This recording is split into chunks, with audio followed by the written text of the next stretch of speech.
মানে তাদেরকে আযাব দিব না। কেন? অতীতেও তো আল্লাহ তাআলা অনেক নবীর উম্মতের অবাধ্যতার কারণে শাস্তি দিয়েছেন। আমার আপনার নবীর আগে যত নবী দুনিয়ায় আসছে প্রত্যেকেই কোনো না কোনো গোত্রের জন্য, বংশের জন্য নবী হিসাবে দুনিয়াতে আসছেন। কিন্তু আমার আপনার নবী নির্দিষ্ট কোনো জাতি গোষ্ঠীর জন্য আসেন নাই। আমার আপনার নবী হলেন গোটা সৃষ্টি জগতের জন্য নবী। যেই জায়গার রব আল্লাহ, সেই জায়গার নবী রহমত হলেন মুহাম্মাদুর রাসূলুল্লাহ। পবিত্র কোরআনুল কারীমের সর্বাধিক পঠিত সূরার নাম হলো সূরা ফাতিহা। সূরা ফাতিহা এমন একটা সূরা সবচেয়ে বেশি তিলাওয়াত হয়। শুধু তাই না, নামাজের প্রত্যেক রাকাতেই সূরা পড়া হয় লাগে। ইমামের পেছনে যখন পড়া হয়, ইমামের কেরাত হইল মুসল্লির কেরাত। ইমাম তখন পড়ে, মুসল্লি চুপ থাকে। আবার যখন একা পড়ে সূরা ফাতিহা পড়া লাগে। এই সূরার শুরুতেই আল্লাহ তাআলা বলেন আলহামদুলিল্লাহি রাব্বিল আলামিন। আল্লাহ তাআলা বলেন সকল প্রশংসা আল্লাহর জন্য। কে আল্লাহ? বলে যিনি রব্বুল আলামিন, জগৎ সমূহের রব, জগৎ সমূহের প্রতিপালক। আলম এক বচন, আলামিন বহু বচন। তার মানে জগৎ এই পৃথিবী একটা নয়, আরো অগণিত জগৎ সৃষ্টি করেছেন কে? অনেক সময় দেখবেন মহাকাশ নিয়ে যারা গবেষণা করে মাঝে মধ্যে বলে এত কোটি আলোকবর্ষ মাইল দূরে একটা গ্রহ তথা আলমের সন্ধান পাওয়া গেছে। বিশ্বব্যাপী তোলপাড় সৃষ্টি হয়ে যায় যে এত মাইল দূরে নতুন আর একটা আলমের সন্ধান পাওয়া গেছে। ওরা 2-4টা খুঁজা পাইয়া আনন্দে লাফায়। আর আল্লাহ তাআলা 1500 বছর আগে জানায় দিয়েছেন এই সৃষ্টি জগতে শুধুমাত্র একটা আলম তা নয়, এইরকম পৃথিবীর চাইতে অগণিত বড় বড় গুণ জগৎ সৃষ্টি করে রাখছেন কে? এইরকম যত জগৎ আছে সব জগতের রব প্রতিপালক কে? যেই আল্লাহ জগৎ সমূহের রব প্রতিপালক, ওই আল্লাহ আমার আপনার নবীর ব্যাপারে বলেন ওয়ামা আরসালনাকা ইল্লা রাহমাতাল লিল আলামিন। আল্লাহ তাআলা আমার আপনার নবীর ব্যাপারে বলেন আপনাকে আমি জগৎ সমূহের জন্য রহমত হিসাবে পাঠাইছি।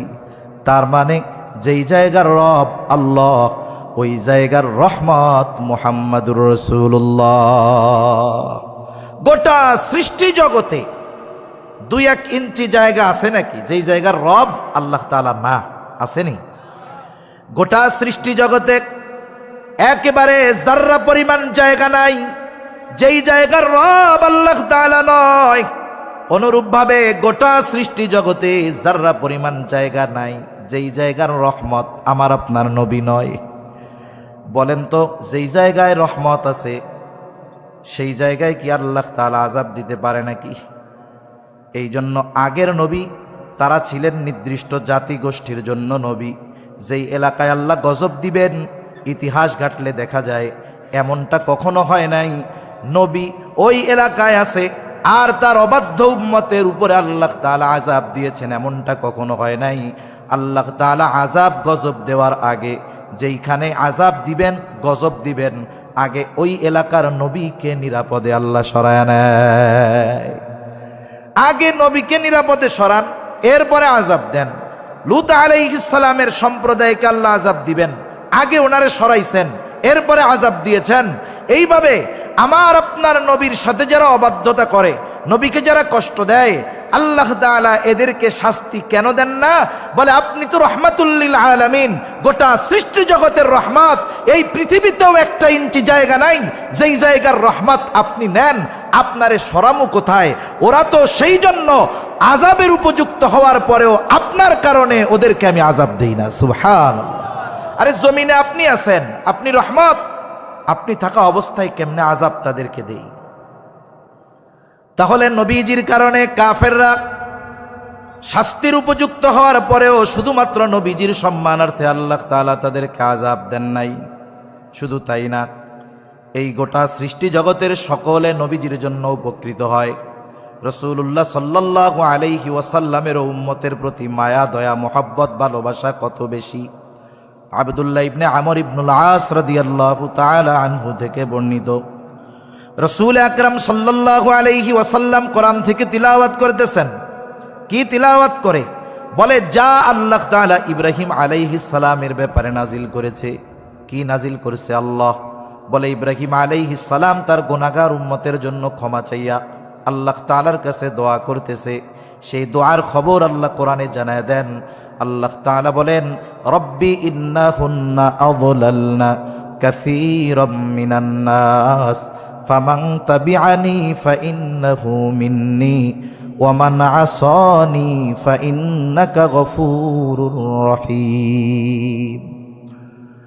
ইব্রাহিম আলাইহিস সালাম দোয়া করে বলে, রব ইন্নাহুন্না আযলালনা কাসীরাম মিনান নাস, এই প্রতিমাগুলো, এই মূর্তিগুলা অধিকাংশ মানুষকে পথচ্যুত করে ফেলছে, পথভ্রষ্ট করে ফেলছে। ফামান তাবিআনি, তবে যে আমার আনুগত্য করেছে, আমার কথা মাইনা মূর্তি পূজা বাদ আর দলভুক্ত। ওয়া মান আসানি, আর যে আমার আনুগত্য করে নাই, আমার কথা শুইনা মূর্তি পূজা বাদ দেয় নাই, যদিও পাপাচারে লিপ্ত আছে তথাপিও তো সে আমারই উম্মত। ইব্রাহিম আলাইহিস সালাম কেমন যেন আল্লাহ তাআলার কাছে ক্ষমা চেয়ে বলে, আল্লাহ আপনি তো গফুর, আপনি তো রহিম, আপনি যদি চান আমার এই গুনাহগার উম্মতগুলাকেও আপনি মাফ কইরা দিতে পারেন।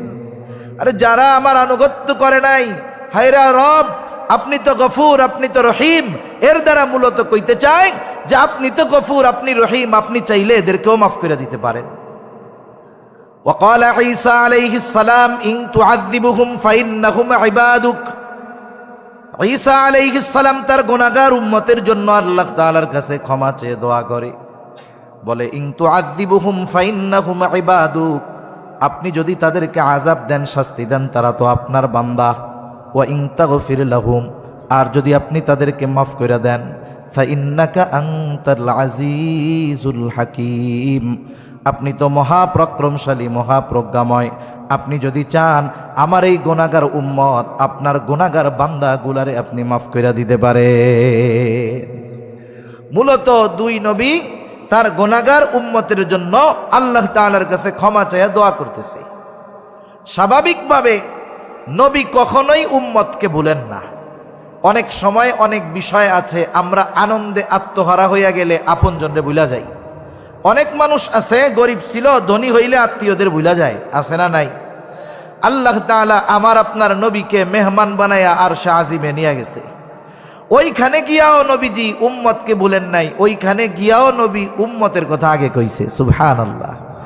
নবীর অন্তরে সবসময় উম্মতের চিন্তা, তবে কিছু কিছু সময় আছে একটু বেশি মনে পড়ে, ঠিক না? বেশি মনে পড়ে। মনে করেন একজনের বাপ নাই, অথবা একজনের ছেলে মারা গেছে। যার বাপ নাই, যখন কোনো ছাত্র ভাইয়ের বন্ধুর বাপরে দেখে তখন নিজের বাবার কথা মনে পড়ে।